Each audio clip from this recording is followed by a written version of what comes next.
السلام علیکم ورحمت الله وبرکاته. به کلگی احترامات تقدیم میشه.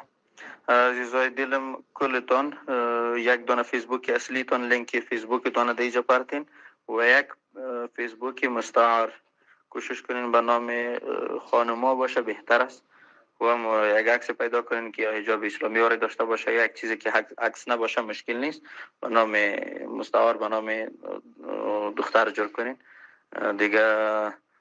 موضوعات یک گروپ جور میشه، صالحی صاحب گروپ جور میکنه، موضوعاتی که روزمره پیش میشه به تمام به سطح کشور و موضوعات یک در گروپ مندازیم در چت گروپ که مثلا فلانات چیز تبلیغ شده به ضد امارت، درباره از او باز اقدام خود میکنیم، جوابش نشته میکنیم یا نشر میکنیم یگان چیز دیگره و یا کسی را تارگت میکنیم دیگه. هم موضوعات در فیسبوک ها باش نشر میکنیم. بخیر باشید.